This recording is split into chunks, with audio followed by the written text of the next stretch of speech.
बिस्मिल्लाहिर्रहमानिर्रहीम अस्सलाम वालेकुम। How are students, I hope you'd be fine. आज हम करने वाले हैं एक फ़न पेज नंबर 142 के ऊपर। बड़े ही मज़े का क्वेश्चन है स्टूडेंट्स, बिल्कुल हमने इसको गेम की तरह से सॉल्व करना है और आपको इसको करने में बहुत मज़ा आएगा। मेरे साथ बने रहिएगा, वीडियो एंड तक देखिएगा, स्किप मत कीजिएगा, इंशाल्लाह आपको वीडियो अच्छी लगेगी। स्टार्ट करते हैं और देखते हैं कि इसके अंदर हमसे क्या कहा जा रहा है और क्या पूछा जा रहा है। तो ये कह रहे हैं हमसे कि the figure is made up of a smaller square of side 6 centimetre. ठीक है, अब ये कुछ कंपोजिट फिगर है, 2-3 फिगर्स से मिलकर बन रही है। तो एक छोटा स्क्वायर है, एक अदद जो कि 6 सेंटीमीटर्स का है। 6 सेंटीमीटर का स्क्वायर का मतलब क्या है कि एक तरफ लेंथ बता दी तो बाकी तीनों खुद ब खुद आप समझ जाएंगे कि 6 सेंटीमीटर्स के हैं। ठीक है, and a bigger square of side 8 centimetre, और दूसरी तरफ जो स्क्वायर है वो 8 सेंटीमीटर्स का है, यानी कि ये से 2 सेंटीमीटर्स बड़ा है, यानी कि ये दोनों के बीच में डिफरेंस आ रहा है, ये 2 सेंटीमीटर्स का डिफरेंस है और इसकी चारों साइड्स 8 सेंटीमीटर्स की हैं। करना आपने ये है कि find the area of this shaded part. अब ये जो एक अदद आपके पास अजीब व गरीब सी फिगर बनाई है, जो एक छोटा सा ट्राइंगल 6 सेंटीमीटर्स के स्क्वायर में आ रहा है और एक ट्राइंगल आपके पास 8 सेंटीमीटर स्क्वायर में आ रहा है, इन दोनों का मिलाकर एरिया कितना होगा ये आपने फाइंड आउट करना है। सबसे पहले हम ये तरीका ढूंढेंगे स्टूडेंट्स कि क्या कुछ ऐसा पॉसिबल है यहाँ पर कि हमारे पास ये जो ट्राइंगल है इसकी हमारे पास लेंथ गिवन है, तो क्या हमें इसकी जो ब्रेथ है वो पता चल जाए। तो अगर हम देखें तो इसके पैरेलल भी हमारे पास कुछ नहीं है, यहाँ पर भी कुछ मेंशन नहीं किया गया कि कोई लेंथ किसी के बराबर हो, ना यहाँ पर कोई मार्किंग की गई है कि भाई चलो ये 2 सेंटीमीटर्स है तो इन दोनों के अंदर कोई एक लेंथ पता चल जाए। तो ऐसा कुछ भी यहाँ पर पॉसिबल नहीं है, इसका मतलब है कुछ और ही तरीका हमें ढूंढना पड़ेगा। दूसरी तरफ अगर हम इस वाले ट्राइंगल की बात करें स्टूडेंट्स, तो इस ट्राइंगल के अंदर भी हमें सिर्फ यहाँ से लेके यहाँ तक की जो हाइट है वो पता चल रही है, जो कि 8 सेंटीमीटर्स है, क्योंकि ये इस स्क्वायर के अंदर है। लेकिन अगर बात की जाए बेस की तो उसकी बेस भी हमें नहीं पता, क्योंकि अगर यहाँ से लेके यहाँ तक की हमें लेंथ पता चल जाती तो भी हम बेस पता लगा लेते, कैसे कि 2 सेंटीमीटर्स के अंदर इसको प्लस करते और हमारे पास इसकी बेस निकल आती।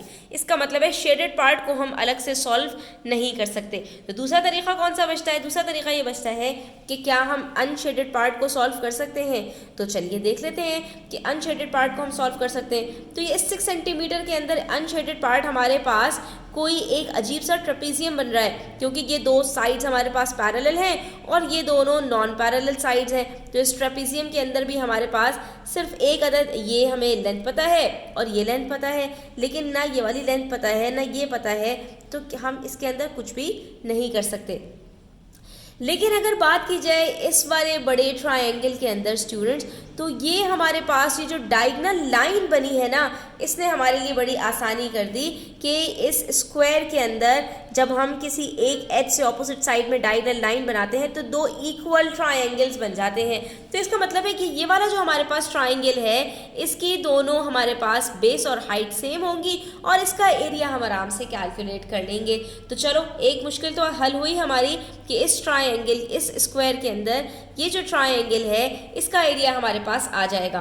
क्यों? क्योंकि इसको बेस ले लीजिए और इसको हाइट, या इसको बेस ले लीजिए और इसको हाइट, आपको आराम से इसका एरिया पता चल जाएगा। अब मज़े की बात बताऊं स्टूडेंट्स, तो हम इस वाले पार्ट का अलग से तो एरिया नहीं निकाल सकते क्योंकि हमारे पास इंफॉर्मेशन गिवन नहीं है। लेकिन अगर आप गौर से देखिए स्टूडेंट्स और यहाँ पर एक डॉटेड लाइन ड्रॉ कर लें तो ये पूरा एक रेक्टेंगल बन रहा है कुछ इस तरह का, जिसमें ये जो लाइन डायगोनल लाइन है ये इस रेक्टेंगल को इक्वली दो ट्राइंगल्स के अंदर डिवाइड कर रही है। तो इससे हमें फ़ायदा ये होगा कि हम यहाँ से लेके यहाँ तक का जो पूरा ट्रायंगल है उसका एरिया बड़ी आराम से फाइंड आउट कर सकते हैं। कैसे? कि इसको ले लीजिए आप हाइट, तो ये हमें पता है 6 सेंटीमीटर्स है।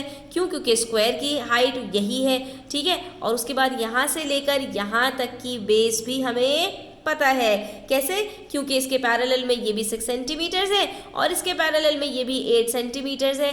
तो हम इस बेस को पूरा क्या लेंगे 6 + 8 और हाइट को क्या लेंगे 6 सेंटीमीटर्स और फिर इसका एरिया कैलकुलेट करेंगे और इधर इसका एरिया कैलकुलेट करेंगे। उसके बाद पूरे स्क्वायर का कैलकुलेट करके दोनों स्क्वायर्स का उन दोनों को ऐड करेंगे और इन दोनों ट्राइंगल्स के एरिया को ऐड करके और दोनों को आपस में सब्ट्रैक्ट कर देंगे, तो हमारे पास आंसर आ जाएगा। तो पहले स्टेप में तो हमने सिर्फ यही किया कि दोनों एरिया ऑफ स्क्वायर्स निकाल लिए, ठीक है। इसका स्क्वायर हमारे पास क्या आया 36 सेंटीमीटर स्क्वायर और 8/8 का 64 सेंटीमीटर स्क्वायर। तो दोनों स्क्वायर का एरिया टोटल मिलाकर 100 सेंटीमीटर स्क्वायर हमारे पास आ गया। और बस उसके बाद हम इस पूरे ट्राइंगल का एरिया कैलकुलेट करेंगे। तो इस पूरे ट्राइंगल का एरिया हमारे पास कैसे निकलेगा, 6 + 8 हमारे पास पूरी बेस है और 6 सेंटीमीटर्स की हाइट है।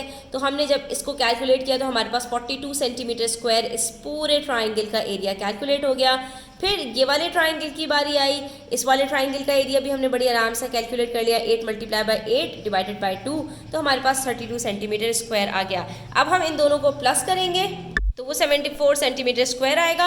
और उसके बाद शेडेड पार्ट का एरिया कैलकुलेट करने के लिए दोनों स्क्वायर का जो एरिया हमारे पास आया था 100 सेंटीमीटर स्क्वायर, उसमें से इस पूरे अनशेडेड पार्ट को माइनस कर देंगे। तो हमारे पास जो एरिया बचेगा वो सारा का सारा इस शेडेड पार्ट का एरिया होगा। और वो कितना आएगा स्टूडेंट्स हमारे पास, सिंपल 26 सेंटीमीटर स्क्वायर। क्योंकि वो थोड़ा सा हिस्सा है, इसमें भी आप देखें तो एक ज़रा सा हिस्सा आपके पास है और इस वाले के अंदर भी आपके पास आधे से भी कम हिस्सा इसमें है। तो आपके पास सिर्फ 26 सेंटीमीटर स्क्वायर का एरिया, शेडेड पार्ट का एरिया आ जाएगा, ठीक है। तो आज के लिए इतना ही स्टूडेंट्स। आपको वीडियो अच्छी लगी हो तो लाइक कीजिएगा, अपने फ्रेंड्स के साथ शेयर कीजिएगा। चैनल सब्सक्राइब नहीं किया तो सब्सक्राइब कर लीजिए। अपना ख्याल रखिएगा। अल्लाह हाफ़िज़।